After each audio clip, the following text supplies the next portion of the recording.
just a little change.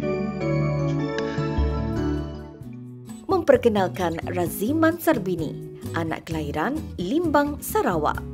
Penari dan koreografer yang 6 tahun lalu lincah menari di bawah sorotan lampu glamour, bekerja keras menepah nama di persada antarabangsa.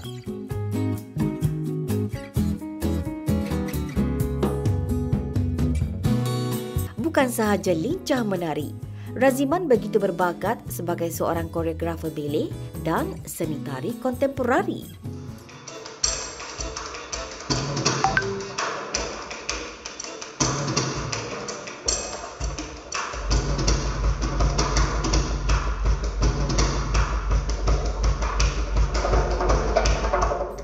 Saya pernah bekerja dengan Japanese company as well, Unyamada Dance Company. Saya pernah perform di Korea juga 6 kali.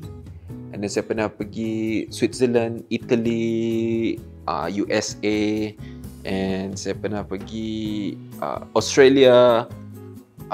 Banyak lagi lah, banyak country dah pernah pergi dan perform. Liuk lentok tarinya memukau bukan hanya peminat kontemporari, tetapi juga figura berpengaruh dengan reputasi berprestij dari United Kingdom, Akram Khan.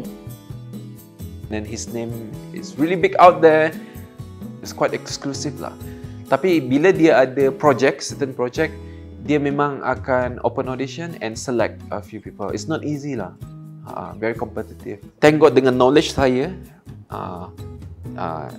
yang saya belajar di Malaysia ni, yang saya belajar dekat Aswara, memberikan saya nampak something different. I have an Asian taste in my body, in my movement. So daripada situ saya dapat peluang.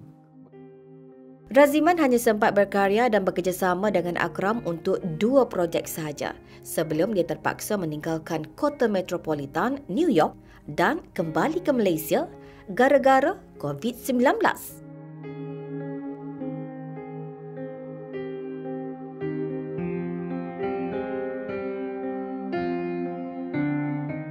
Graduan Universiti New York itu perlahan akur, peluangnya beraksi di pentas antarabangsa semakin malam. Kalau tak ada COVID, tak tahulah saya ada dekat mana sekarang ini. Raziman mencuba nasib menjadi pensyarah di Fakulti Muzik dan Seni Persembahan Universiti Pendidikan Sultan Idris pada 2020, namun hampir berputus asa. Waktu lockdown tu adalah mengajar secara online. So sometimes student kalau kita sentuh tu baru dia pegang, oh cara ni salah. Contohnya tangan macam ni kan, kita sentuh dia macam, oh sepatutnya macam ni. Itu sangat mencabar ya. Saya rasa almost give up lah. Benarlah pepatah, tak kenal maka tak cinta.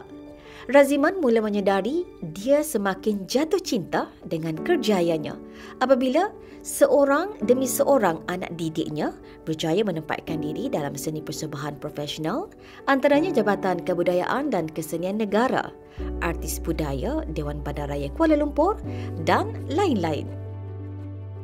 Raziman meninggalkan UPSI selepas 3 tahun kemudian dan bermula tahun lepas, dia menggalas tugas lebih mencabar sebagai pengarah program bagi ijazah sarjana muda seni persembahan di University Tellers, Subang Jaya. Jiwa sebagai seorang pendidik tu mula-mula tak ada. Sebenarnya. Sebab always wanted to be performer. Tapi bila kita dah tengok dia punya pelajar kita ni lah, dia punya hasilnya dekat luar tu. Macam, oh okey, macam ni, boleh, saya rasa boleh teruskan. Raziman enggan lagi menoleh ke belakang. Impiannya kini lebih besar menggunung. Mahu melihat semua anak didiknya berjaya, malah lebih berjaya daripadanya.